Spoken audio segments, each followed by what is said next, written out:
Police थाने में ले जाके वहशी तरीके से उस खालिद पे हमला किया गया।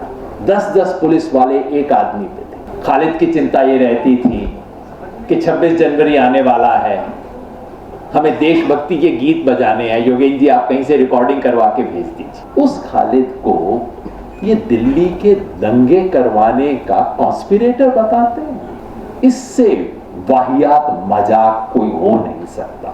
खालिद सैफी उन हिंदुस्तानियों में से हैं जिन पे इस देश को गर्व करना चाहिए। इस देश के भविष्य के नेताओं को जब मैं देखता हूं, मैं खालिद सैफी को देखता हूं। इस देश के थिंकर्स और इस देश का विजन बनाने वालों को देखता हूं तो उमर खालिद को देखता हूं। संविधान के दायरे में रहते हुए किस तरह से बतौर नागरिक हम इसके खिलाफ प्रोटेस्ट कर सकें, उसके बारे में जिन लोगों की सबसे ज्यादा चिंता थी, उनमें से खालिद सैफी एक थे।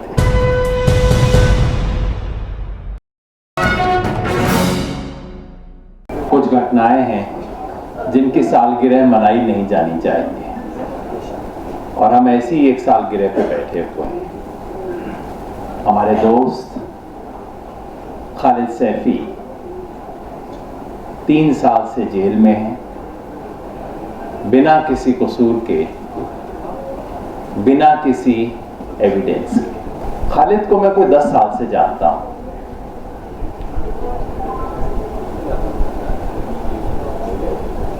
और बिना संकोच के, खुल के, एक बार नहीं हर जगह कहने को तैयार हूं कि खालिद सैफी उन हिंदुस्तानियों में से हैं जिन पे इस देश को गर्व करना चाहिए।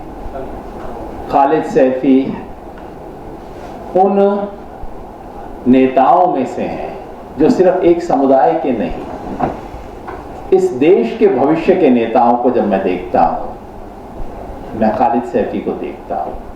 इस देश के थिंकर्स और इस देश का विजन बनाने वालों को देखता हूं तो उमर खालिद को देखता हूं। और ये दोनों आज जेल में बंद हैं। जैसा मैंने कहा, मैं कोई 10 साल पहले से जानता हूं खालिद को। भ्रष्टाचार के खिलाफ लड़ाई में हम एक साथ खड़े हुए। उसके बाद जब यूनाइटेड अगेंस्ट हेट बना तो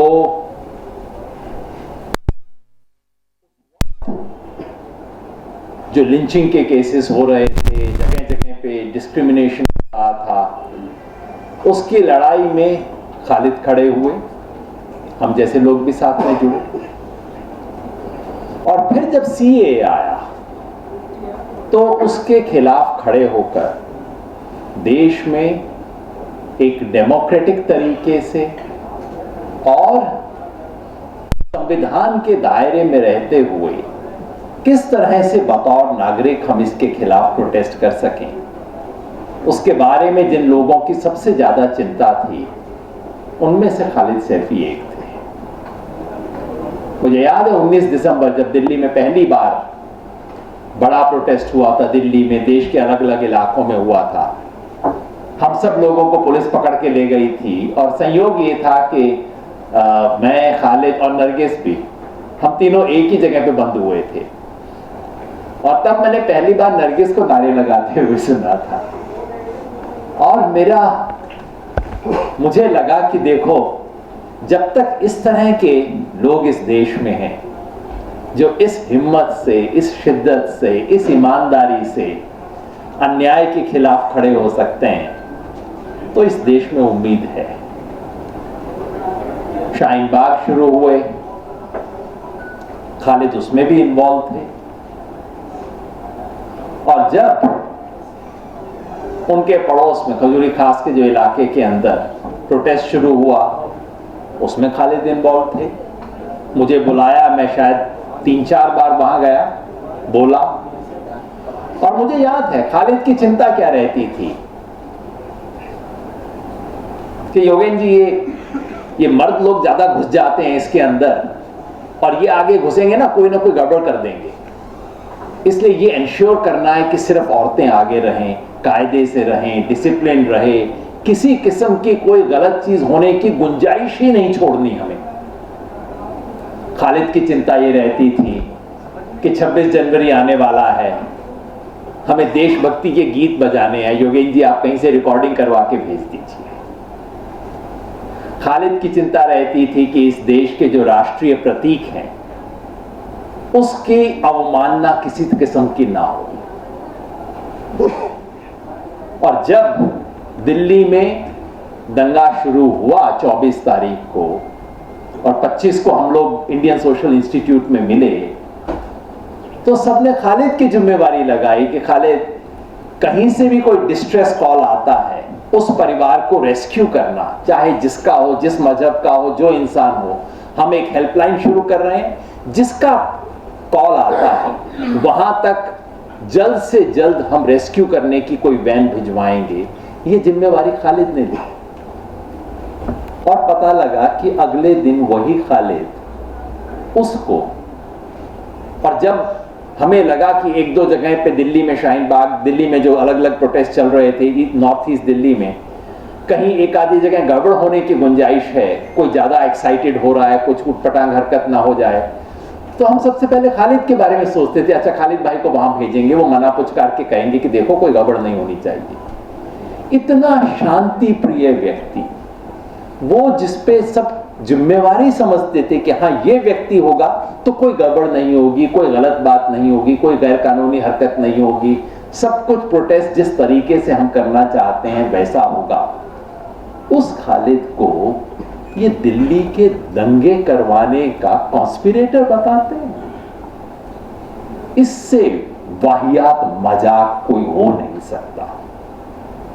उस खालिद को इन्होंने पकड़ा। नरगिस बहन कह रही थी और मान रही थी कि सबको पता होगा। कैसे पकड़ा? उसकी सच्चाई पता होनी चाहिए। पुलिस ने बोला और खालिद घर से उठे, वहां पे गए उस प्रोटेस्ट के अंदर, और उसकी फुटेज है कि वो आदमी बिना किसी हाथ में कोई चीज लिए चुपचाप से आराम से जा रहा है। वहां सामने पुलिस है, वो पैदल जा रहा है, उसकी फुटेज है। और उसके बाद उसको गिरफ्तार किया जाता है और 2 घंटे के बाद, 3 घंटे के बाद उस आदमी के पांव टूटे हुए हैं, उसकी उंगली टूटी हुई है। क्या हुआ? हर कोई जानता है क्या हुआ। पुलिस थाने में ले जाके वहशी तरीके से उस खालिद पे हमला किया गया। 10-10 पुलिस वाले एक आदमी पे थे। और ये सब मैं इसलिए कह रहा हूं कि मैंने खालिद के मुंह से सुनी है ये सब बातें, किसी इधर उधर की बातों पे नहीं कह रहा मैं। गिरफ्तार होने के शायद 7-8 दिन के अंदर मैं गया जेल में। तब तक कोरोना शुरू नहीं हुआ था, इसलिए पाबंदी नहीं थी, जाना अलाउड था। मैंने खालिद से पूछा क्या हुआ? पाँव में तुम्हारे प्लास्टर है, उंगली तुम्हारी दोनों बंधी हुई हैं, क्या हुआ? खालिद ने पूरा बताया किस तरीके से दिल्ली पुलिस ने उस पर असॉल्ट किया। कुछ बातें जो मैं यहां बता नहीं सकता वो सब बताएं खालिद। ये संविधान की शपथ लेके आते हैं ये लोग। और उसके बाद जो हुआ है वो इस देश की न्याय व्यवस्था के साथ मजाक है। खालिद पे केस लगाए गए और बाद में एज एन आफ्टर थॉट उस पे यूएपीए लगाया गया। और जैसा शुरू में बताया गया, तमाम मुकदमे खारिज हो गए। किसी में कुछ दाई नहीं, जमदम नहीं था, सब बातें झूठ थी, सबका झूठ एकदम साबित हो गया। और कोर्ट ने इतनी स्ट्रॉन्ग ऑब्जर्वेशंस की हैं उस मामले पे, ये बताते हुए कि कितनी झूठ आप बता रहे हैं। वो सब ऑब्जर्वेशंस कोर्ट की रिकॉर्डेड हैं। लेकिन यूएपीए जब सब फेल हो जाए तो यूएपीए, आपका झूठ पकड़ा गया कोर्ट के अंदर, कोई बात नहीं, यूएपीए। इनकी 2 एफआईआर क्लैश करती हैं। एक एफआईआर में एक बात कही है, दूसरी एफआईआर में उल्टी बात कही है, वो क्लैश कर रही है। लेकिन यूएपीए वही गवाह एक मामले में एक गवाही दे रहा है, दूसरे मामले में दूसरी गवाही दे रहा है खालिद के केस में। लेकिन यूएपीए मतलब सारा झूठ साबित हो चुका है। लेकिन यूएपीए नामक एक चीज है जिसके तहत उनको जमानत नहीं मिल सकती। सारी बात झूठ साबित होने के बावजूद वो आदमी आज जेल में बंद है।